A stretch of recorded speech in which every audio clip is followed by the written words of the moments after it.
Well, good day again, everyone. I always say good day because this goes out at all times of the day. And although it is good morning, and good morning to James Whitlock from Thinking Circles. Good morning, and good afternoon, and good evening to everyone else who might be kind of tuning in at different times around Exactly. the globe, right? This is one of our team fireside chat sessions we have with members and service providers and thought leaders from the recruitment marketplace.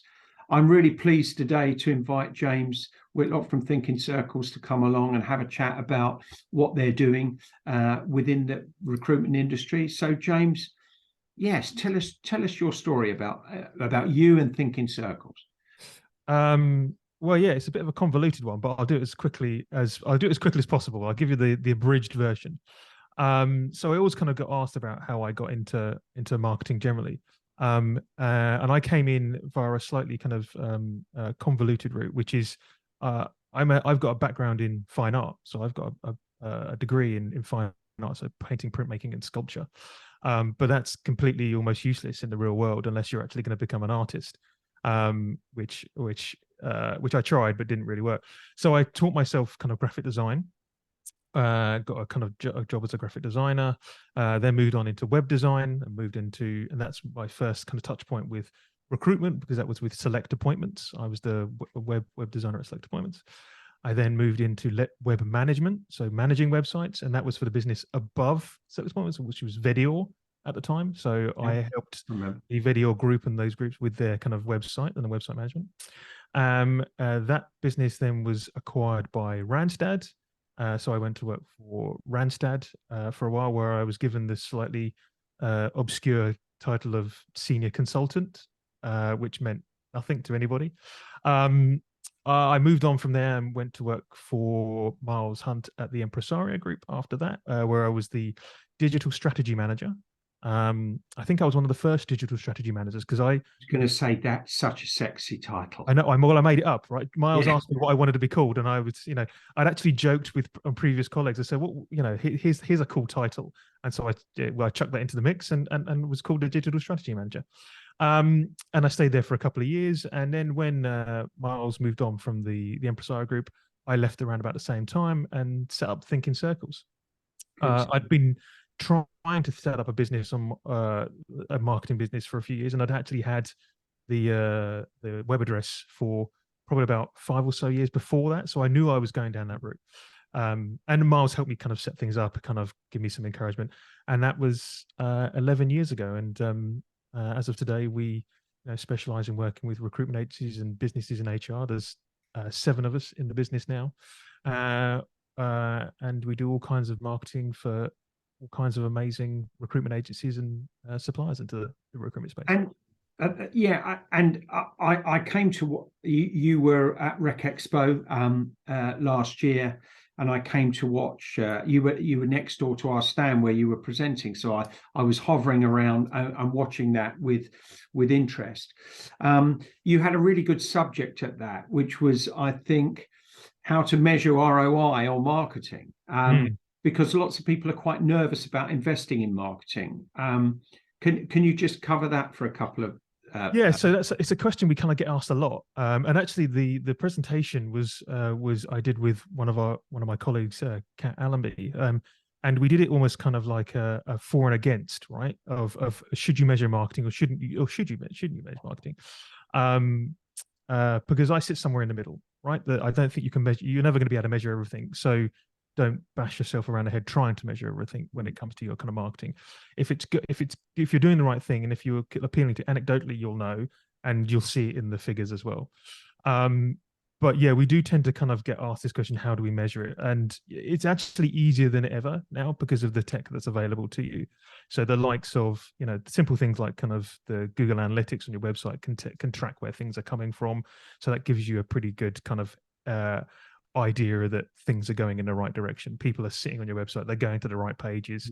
And if you're doing a kind of a layer of marketing above that, which we help businesses with, probably means that that's having some kind of effect. You can get really detailed in it, and you can kind of track all the way back from a piece of content going out all the way back into your website, and then into your database through kind of tracking codes and UTM codes and things like that. and if you other bits of tech kind of do that automatically.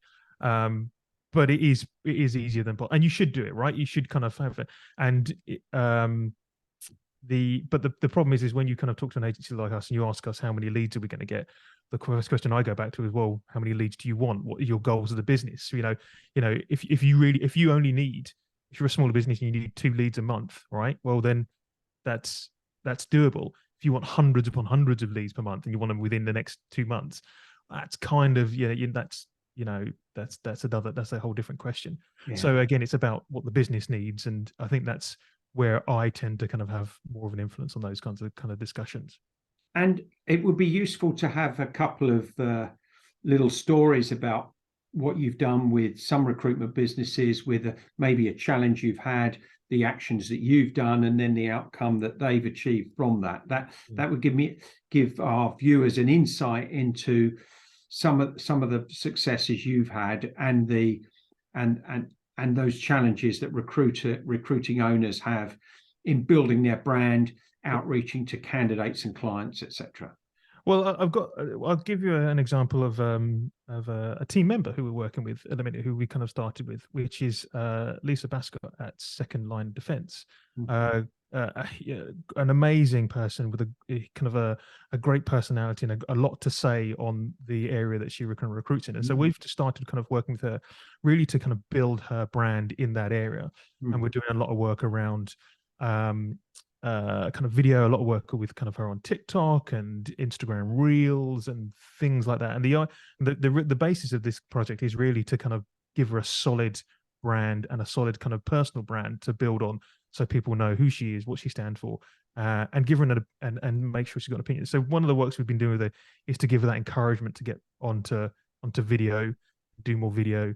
And then kind of, so we've only been doing this a couple of weeks, but she's already kind of seeing results. We had a kind of catch up with Lisa the other day, and she's already saying that she's got people kind of coming to her saying that they've seen her videos, they're kind of seeing what she's doing. They're great that she's kind of got these opinions on the areas that she works in. She's got an opinion on basically on everything, as Lisa. I mean, she's amazing. But she, and what we're doing is obviously we're facilitating the delivery of all that marketing, those marketing assets, but also we're helping her, we're guiding her as well, to say, look, this is the things you want to be talking about, talk about this and that. And she's slowly kind of, but surely kind of getting more confident and understanding that she can kind of get out there, she can talk about these things. And yeah, we've got into this event. So that's a really kind of quick win, right? That we've kind of helped kind of I'll come on to that. It's interesting you said, and I know Lisa well because I brought her on in the summer of last year. She'd never been in recruitment before, which was always I question. Like me, I wasn't in recruitment before I bought Principal People. But so it is. I worry about people doing that. But she's a force majeure, isn't she? She will be successful. Yeah. And it's interesting that you've introduced things that other listeners or watchers of this may be slightly confused about. You talked about TikTok and Instagram, which are two mediums that perhaps recruiters don't go to very quickly.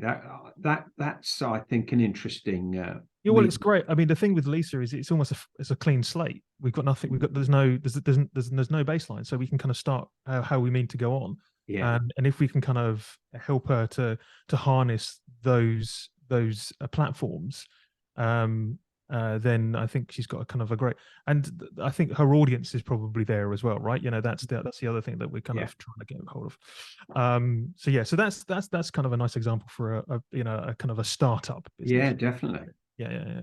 For the larger businesses, without kind of, I can't kind of give very kind of too many details, but so there's one business that we've kind of worked with for about a year now. I came on board to as a consultant to round out their brand, to help them to deliver a kind of update their brand position, build out some new kind of other positions within the new brands that they wanted to kind of to release.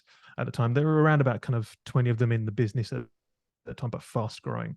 And what we've kind of done with them is we've kind of grown with them. So over the last year, I've kind of effectively become the marketing director there. One of my other team, Fiona, has become their marketing manager. And for a while, we also had one of my other team, Becky, who was their marketing executive. So we rounded out our entire marketing team, basically completely outsourced, all kind of working part time. And through that time, we've obviously kind of we've created their new branding. We've created we managed their marketing. We manage their marketing kind of globally because they've got businesses in the UK, Europe, Middle East, India, all with kind of oversight from us that we've kind of put in place. And what I can't kind of guarantee then and say that we had we were the kind of reason for their growth. We have definitely kind of been part of that growth. And, there's 100 of them now in the business and continuing to grow, and new services kind of growing all the time and they now work with some huge global kind of clients. And we're a little cog in that kind of in that wheel. And we've been on that kind of journey with them, which has been a kind of a great kind of a great thing to oversee. That's a good example, actually, or both of those are really good examples, because I guess you've got a 100+ big global operation, and you've got a startup from a lady that will certainly be successful, but hasn't been in recruitment before, and is building her brand on a business that she's just invented, which is tremendous. Exactly. And how do you see, just a final thought, how do you see 2023 in the recruitment world? What are your clients? Are there concerns or opportunities out there? What's the feedback from your clients and perhaps your own perspective? I mean, generally, people feel pretty buoyant, I think, at the minute. I think the doom and gloom hasn't really kind of hit many of us as yet. Whether it does, I don't know, and whether we kind of manage to hold it off. I mean, the UK is a bit of a weird old market at the minute, that there's still just not enough talent to fill all the roles that are out there. Even though there are businesses cutting back, they're still not cutting back enough to warrant not that there's still roles to be filled. 1.1 million. Yes, exactly. Right. So, and we could go into all the detailed reasons why that may well be, but it is, I think most people are pretty buoyant. I think there's a little bit of hesitancy, but I mean, if you weren't in business, there was always a little bit of hesitancy, right? That's just a good kind of thing to be. And so, and I think we feel exactly the same. I always describe us as a good barometer for the industry. If people are willing to spend money with us on marketing, then they're obviously feeling bit kind of willing to spend cash on something, so well, thank you for that.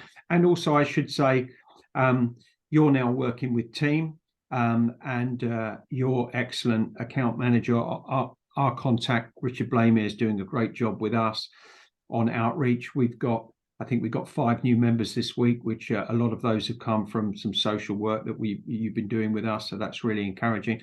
And we're building a good program with Force 24 as well. And I love the synergy that you guys have had with Force 24 in building data and really rich content to reach out to potential new members of team. So thank you for that. And really good to hear from you, and let's have a great 2023 for you guys, and the market, the people you serve. Exactly. We're looking forward to it. Cheers, Simon. Bye for now.